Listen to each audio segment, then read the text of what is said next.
नमस्कार, कृषि helpline channel में किसान भाई बहनों का स्वागत है। हम हैं पशु मेला कुरुक्षेत्र में। हमारे साथ जुड़े हैं पुनीत कश्यप जी, जो हमें बेटर डेयरी फार्मिंग के बारे में टिप्स देंगे, क्योंकि वो काफ़ी कंट्रियों में उन्होंने विजिट किया है एज अ डेयरी फार्मर भी और एज अ डेयरी एक्सपर्ट भी। नमस्कार जी। अब इंडिया जहाँ पे हम लोगों के पास काउ स्लॉटरिंग पॉलिसी नहीं है या हमारे पास कोई ऐसा कलिंग का प्रोविज़न नहीं है, तो हमारे लिए कौन सी गायें ज़्यादा अच्छी हैं या हमारे लिए कौन से काम ज़्यादा अच्छे हैं।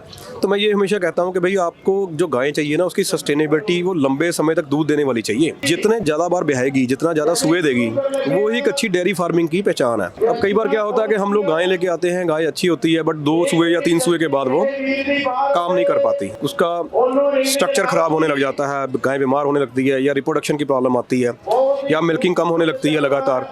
तो जहाँ पे हम लोग बाहर वाली कंट्रीज़ की बात करते हैं, वहाँ पे उनके पास पॉलिसी है, वो 3 सुए बाद वो उसको गाय को किसी और पॉलिसी में ले जाते हैं कल करने के लिए।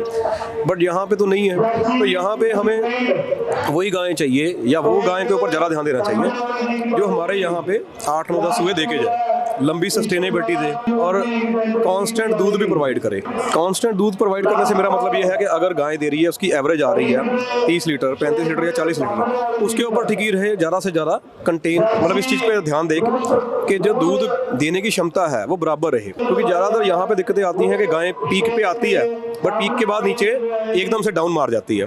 तो हमें वो वाले काम पे ध्यान देना है। उसके लिए अच्छा न्यूट्रिशन चाहिए, उसके लिए अच्छी ब्रीड्स चाहिए, हमें सस्टेनेबिलिटी वाली ब्रीड्स को देखना पड़ेगा। जो गायें हैं उसको 2 तरीके से पैरामीटर देखा जाता है। एक तो कि वो दूध दे रही है, दूध देने के बाद वो मांस के लिए बिक गई, पर यहाँ पे तो अब नहीं है।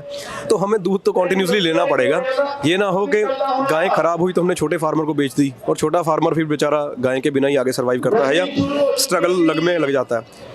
तो इस पे ध्यान देने के लिए मुझे ये लगता है कि हमें यहाँ पे भी काम करना चाहिए। DFA जैसे काम कर रही है या PDFA पंजाब में काम कर रही है, पूरे इंडिया में इनफैक्ट PDFA काम कर रही है।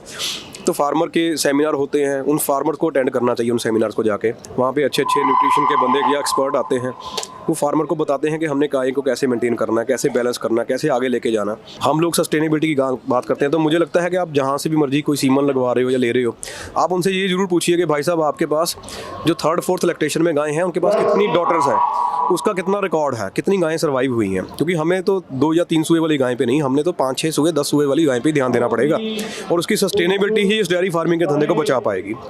तो बाकी न्यूट्रिशन एक इंपॉर्टेंट टॉपिक है, तो आप अपने अच्छे न्यूट्रिशनिस्ट से संपर्क कीजिए। बहुत सारी कंपनियां इसमें लगी हुई हैं, उनके अच्छे जो डॉक्टर साहिबान हैं उनसे बात कीजिए, उनसे इसको बेटर करने के लिए उम्मीद करते हैं हम लोग, और ये भी उम्मीद करते हैं कि वो आपको सही समझाएंगे कि आपको मेंटेन कैसे करना है। तो अभी फिलहाल आज के लिए थैंक यू। तो पुनीत जी, आपका बहुत बहुत धन्यवाद।